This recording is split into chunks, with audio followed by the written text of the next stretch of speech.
Well, hello and welcome to Chinwag. Well, what do I say now? Oh yes, my name's Penny and I live in the southeast of England, Broadstairs, little seaside village, not a village, it's a town. And here in the southeast, it's a very, very busy place to live. Anyway, I'm waffling, but that's what Chinwag is. It's a bit of a waffle. I show you what I've been up to this week, and well, I'm looking at things here that I'm going to show you. So join me if you'd like to, and welcome back if it's your usual routine to tune in and write me a lovely comment. I love them. They're gorgeous, and I feel I've really got to know quite a few of you, and also how you've helped me last week. How you helped me. I was saying, all about clearing Mum's house and all of that. And, the comments were, well, isn't it lovely that music's going to stay in the house? And isn't it lovely that young people are buying the house? And that did it for me. I just felt, well, that's it. I feel really, really happy. The only problem is now I need a bit of patience. And I was looking up patience, and it said patience is, what did it say? Hang on. Patience is calmly waiting for the outcome that you want. I thought that's so true. I'm calmly waiting for probate to go through so that we can complete on the house, and that I can then say, I'm moving forward. But yes, it's that knack of moving forward, of enjoying this summer, even though I'm waiting. And then we have a red bin. Well, things have to go in a red bin if they're paper here. And we have a sack. And it's horrible, it flops down flobbily. And so I said to Pete, buy a red bin. You have to buy them from the council. Buy a red bin, because then at least we can put our paper in there, and, we haven't got this horrible sack, because it takes up quite a big bit of space. Anyway, so we bit the bullet and we bought a red bin, and we were so, well, pleased. 16-week wait. 16-week wait. That's the same as probate, 16 to 21 weeks wait. And you think, I need that patience that I've been trying to, learn about. Calmly waiting for the outcome that you want. I like that, because sometimes you get impatient because you don't think the outcome is going to be what you want. But if you're calmly waiting for the outcome that you want, it seems a lot easier. So that's where I am. Anyway, thank you very much, and thank you for joining me. So what have I been up to this week? Well, what have you been up to this week? That's the question. I hope you've been enjoying. Well, I know for some of you it's winter, you see. You can't say enjoying this summer weather.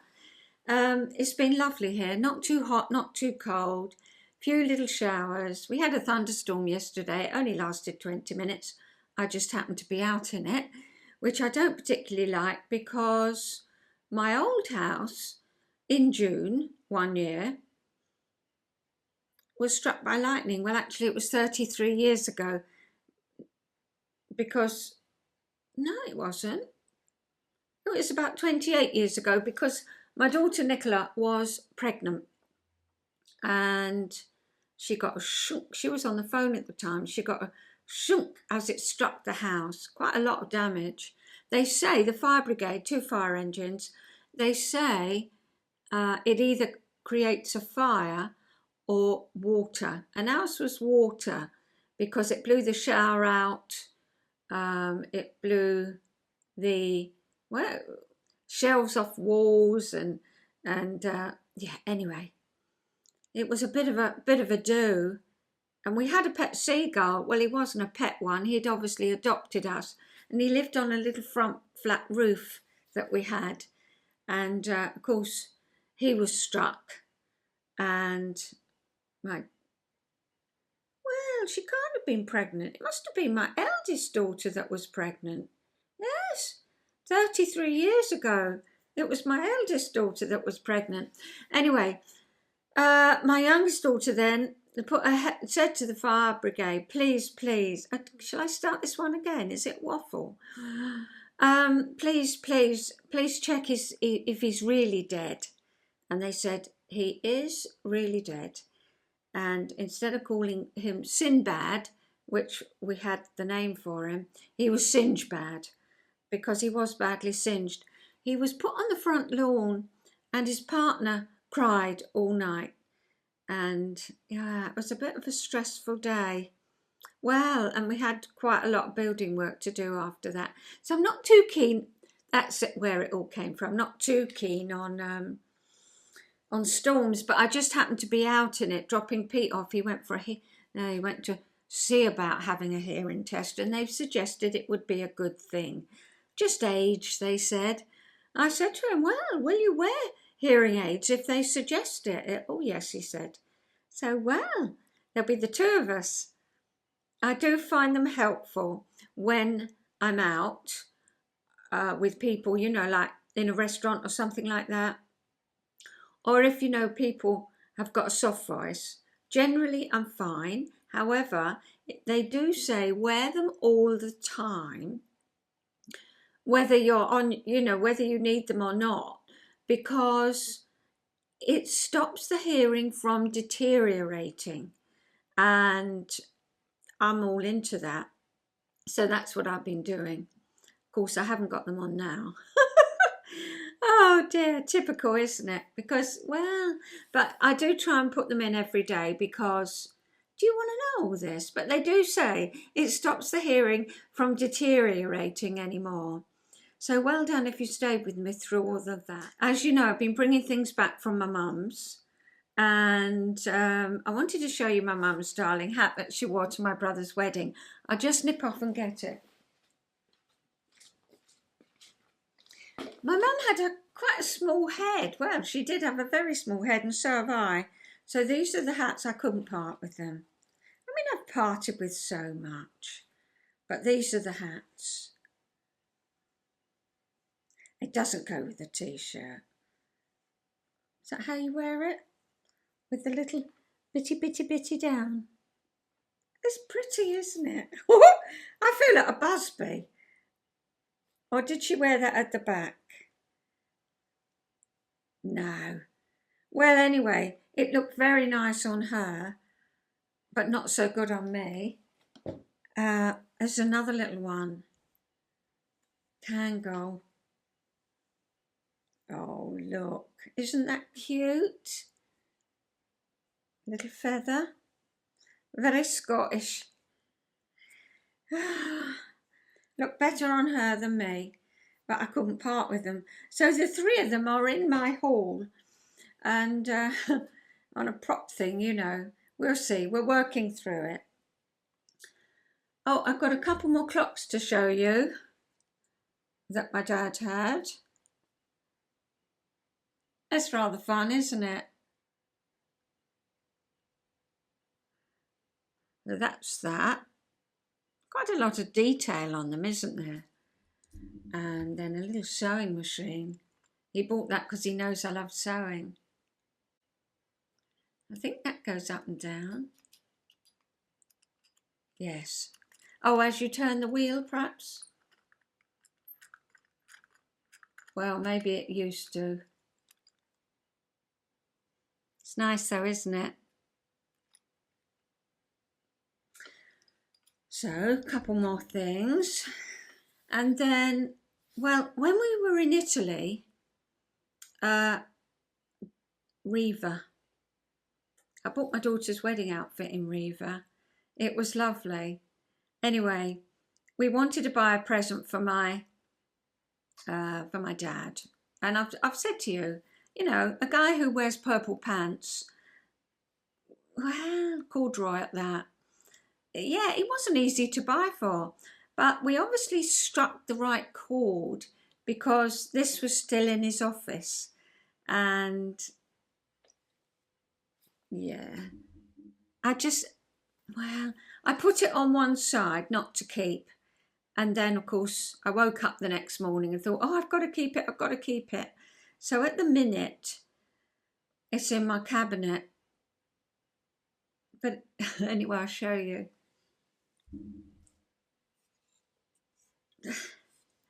Look down someone's throat. Yes, he's giving the medicine.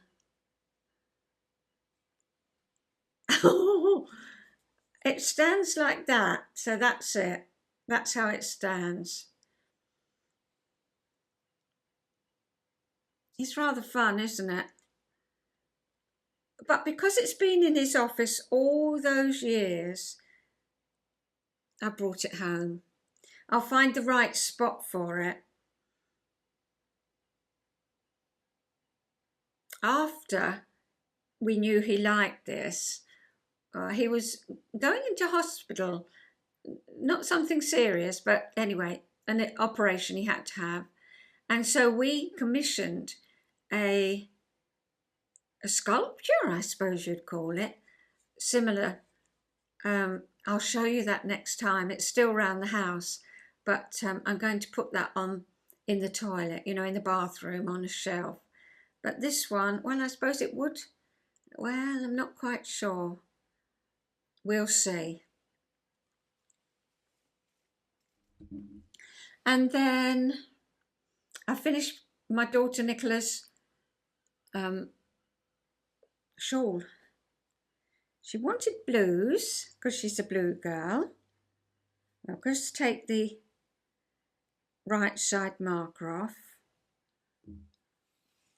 There it is. Can you see that?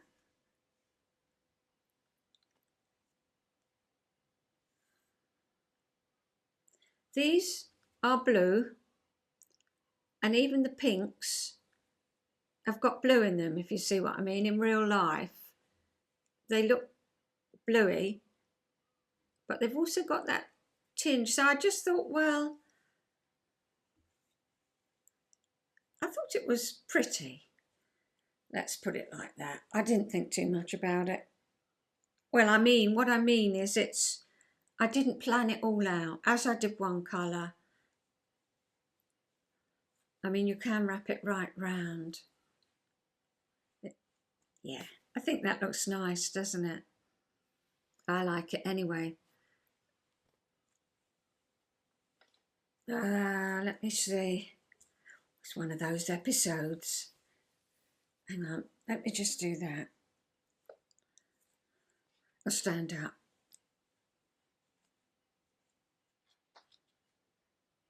And then you can pop it over there or pop it over there, whatever you want. But I like them dingly dangly. So I decided when I'd finished this to knit every girl in my family one. And I've done two. I've done the Silver River Shawl by Helen Stewart, and this is the Sunset Skies, I think. And so I decided, so I've done one each for my daughters, I've done one for my aunt, I've done one for myself. So I'm now starting on my granddaughters and my granddaughters-in-law. And my next one is for my granddaughter-in-law. Her name's Ellie, and she won't know because she doesn't watch this. She's got too many other things to do in life. So I started it last night, and I'm using this from, I'll put on the screen what it is. Oh, it's can you see that? It's from, what's the name of Sherry Iris? Sherry Iris. Lovely, very delicate. And with the Silver River Shawl, it's just two colours, bands of. And so I'm using, oh, it's beautiful wool. It's in my stash. I don't have a big stash, but I have a few bits. And I bought this to knit something for myself, but never did. Not quite right, but super for a shawl. And it's baby alpaca and silk. Yeah, 80% baby alpaca and 20% silk. From www.ukalpaca.com. So we're seeing my grandson. He popped in yesterday. It was lovely. We're seeing him and his wife in September for the weekend. So I wanted to get this done. She's red hair and it's a nice green. Looks more bluey green on there, but yeah, well, yeah. So I just thought matching that with that, it would be quite nice. So I think that's it. I'm going to I put these on. I know I love these. I get them from Ellie of Craft House Magic. Made with love. They're beautiful soft leather. They wash absolutely beautiful. And I've got a little heart on. And then I'm going to put that on the edge. You know how you do it. Don't have to show you that. Yeah, goes quite nicely. So I've got a little film of what I've been doing this week. Went out for lunch to my favourite restaurant with my grandson and his wife, and I actually looked tall in it. I purchased a pair of linen trousers from Cecil, and they came today, and they're supposed to be not 3/4 length, they call it 7/8, but you know, about that much above the ankle. No, they sit very nicely, just the right length for full length for me. They're very nice. I like them a lot. Anyway, so you can see how short I am. I'm 5'1" and a bit. But I stood on the step, and I think Tigsy, her name is, she was down off the step. So I look quite tall in the photo, so I was quite pleased with that. And just round, they've got a kitchen garden where they, you know, get all their veg. So Pete was having a little look round before we went in for our meal. Picture of Tommy right at the beginning. And then my granddaughter came for the day just to collect some bits she wanted from my mum's house. And we went out for a meal, not to that restaurant because that's a bit of a way away, but we went to a local restaurant, Italian, and Pete said, well, it was absolutely out this world. So we had a lovely time. And you know, her baby, who's now 5 months, George, he didn't squeak once, and he was hungry. No, he didn't squeak. So she had a lovely meal and then came home, gave him a little feed, and he's just the happiest, chuckliest baby. So him and Tommy, they make a right pair. I had Tommy for the day and I took him down to the seaside, which, well, you know, just took him out for a walk to tire him out. So that was nice. And what else is in the film? Oh, yes, I decided to take some photos of the garden because I often show you flowers from around the garden. But I just nipped out last evening and just took a few round to show you what the garden's like, if you didn't know. Yeah, it's not one of those gardens where you buy bedding plants. We don't really buy plants much at all. They just come up year after year, you know, and that's how it is. It's very wildlife. We have a big patch of grass that we grow to encourage butterflies and the spiders and, you know, little bugs. But now's the time of year, so that's cut down. And we're gradually, well, some trees need to be a bit, you know, pruned back. But yeah, it's one of those. It's a very natural garden, encouraging wildlife. It still feels, well, I suppose it's only a week and a bit since my hens were put to sleep. And, oh, shall I, shan't I? Any of you who've watched me from the beginning know I even called my chinwag shall I, shan't I, because it's a very much shall I, shan't I. At the minute it's no, but a couple of days ago it was yes. And I was looking up to see where I can get more hens. But then my grandson came round and said there's been a couple of deaths of avian flu in England. And I thought, well, do I want to get more chickens if they've got to be shut up for the winter? So then it was no. And that's where I am at the minute. But I do miss them very much. You know, I used to go down a lot and sit with them and let them out. And, well, they had a big place of their own anyway. But it's pure waffle this week. So thanks for bearing with me. I'm just going to put the little film up of my week. And then I'll come back and tell you about the end film.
So, what to do with the chicken coop? And, well, we've got an old dilapidated shed, as you can see. So, in the autumn, we're going to pull that down and put maybe, I don't know, a little summer house or something there.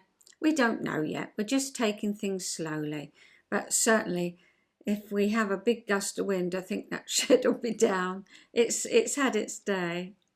So the end film is I think it was the first or second day that we were actually at our cottage on Tresco. And Tresco is one of 5 islands off the southwest coast of England. It has a very, what's it called, climate. I can never think of it. The shores washed by the Gulf Stream, ensuring a virtually frost-free environment, and where he could create an exotic garden. And that was Augustus Smith. I think I told you a little bit about him last time. He had taken over the lease of all the islands from the Duchy of Cornwall in 1834. And there was a couple of archways there and a broken down walls, but it was enough there to catch Augustus Smith's imagination, and he started building the garden. He realised that although the islands are blessed with this mild climate, we get the winds, not we. I don't. Yeah, the islands are lashed by the salt-laden Atlantic gales, and he realised that a priority was to create shelter belts.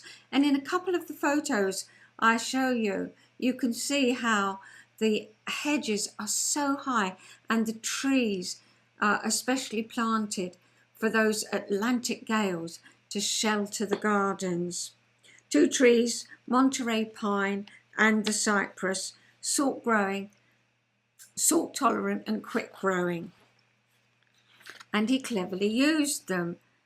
As the shelter belt grew, so did the garden and Smith's horticultural knowledge, so that in time he was recognised as a considerable plantsman.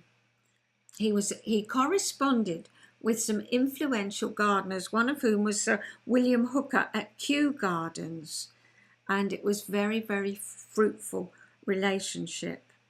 And the other thing that makes it so special is that it's been in the same family for 5 generations, because it's the 5 generations now that have leased the island from the Duchy of Cornwall. So when we woke up on our first morning, it was a bit windy, you'll see by the little films. And so we said, well, it's obvious where we go to. Let's go to the Abbey Gardens. So we spent the day there. They've got a little lovely little cafe, and I think we had lunch there, and it was really nice. Anyway, I hope you like the little film. Our first day having a walk, and as the song says that I put with it, if you feel a bit stressed, go for a walk to the end of the road. And that's what we did.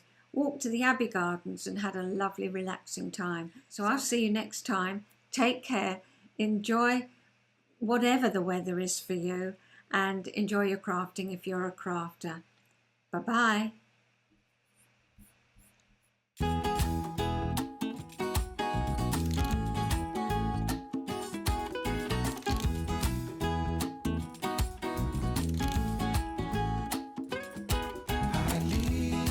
What's left of last night behind, and I need to get some peace of mind. And when I need some peace of mind, I know where to find it. By the end of the road. So I walk and I keep on walking. I wear are a mess. As I walk, and I keep on walking till I'm at the end of the road.